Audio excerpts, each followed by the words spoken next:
नमस्कार, मैं शिवानी रतूड़ी लाइव में आपका स्वागत करती हूँ। स्वागत है। बिहार विधानसभा चुनाव से पहले राज्य की राजनीति में एक और नया विवाद गहराता जा रहा है। नेता प्रतिपक्ष तेजस्वी यादव द्वारा किए गए उस दावे को चुनाव आयोग ने पूरी तरह खारिज कर दिया, जिसमें उन्होंने कहा था कि उनका नाम वोटर लिस्ट से गायब है। आयोग ने जवाब में सबूत पेश करते हुए वोटर लिस्ट में क्रमांक 416 पर तेजस्वी यादव का नाम स्पष्ट रूप से दर्शाया। इससे ये साफ हो गया कि तेजस्वी का ये बयान तथ्यों पर आधारित नहीं था।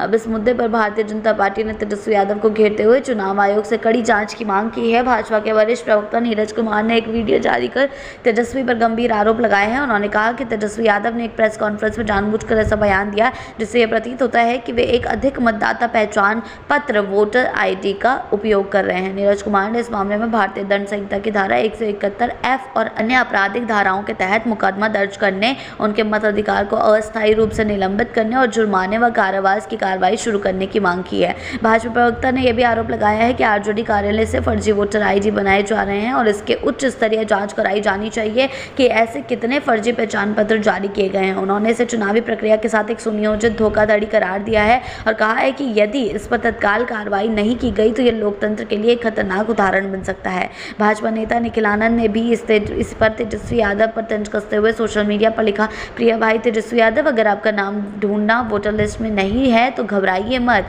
हम ढूंढ लाए हैं। अब आप चैन से चुनाव लड़िए, चिंता करने की जरूरत नहीं। उनके इस ट्वीट को भाजपा समर्थकों द्वारा सोशल मीडिया पर खूब शेयर किया गया और इसे तेजस्वी के खिलाफ एक तीखा राजनीतिक हमला माना जा रहा है।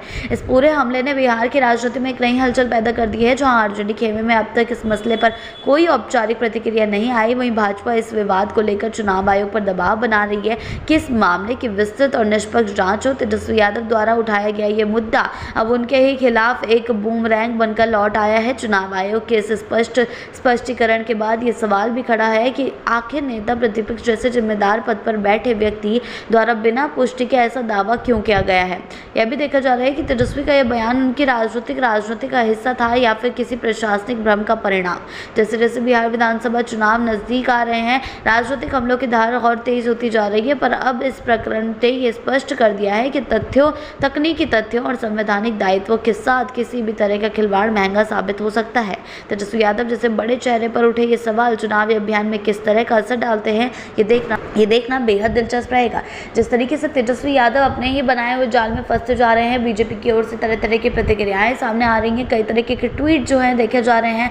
लगातार ट्वीट जो हैं बीजेपी एनडीए की ओर से सामने आ रहे हैं। जेडीयू प्रवक्ता हो या बीजेपी प्रवक्ता हो, दोनों ही को बैठे बैठाए अब एक मुद्दा मिल गया है जो कि तेजस्वी यादव ने खुद ही दे दिया है। और यहाँ तक कि तेजस्वी पर अब आपराधिक मामले भी दर्ज होने की संभावना जताई जा रही है। कहा जा रहा है कि उनके पास एक से ज्यादा वोटर आईडी है, जिसके चलते उनको ये गलतफहमी जो है हुई है और फर्जीवाड़ा जो है तेजस्वी यादव कर रहे हैं। इस तरीके के आरोप जो है लगाए जा रहे हैं। आगे इसमें क्या कुछ होता है ये देखने वाली बात होगी। ऐसी ही अपडेट्स के लिए जुड़े रहे हैं लाइव के साथ ही चैनल को सब्सक्राइब करना ना भूलें और हमारी फेसबुक और वेबसाइट के साथ भी जरूर जुड़ें।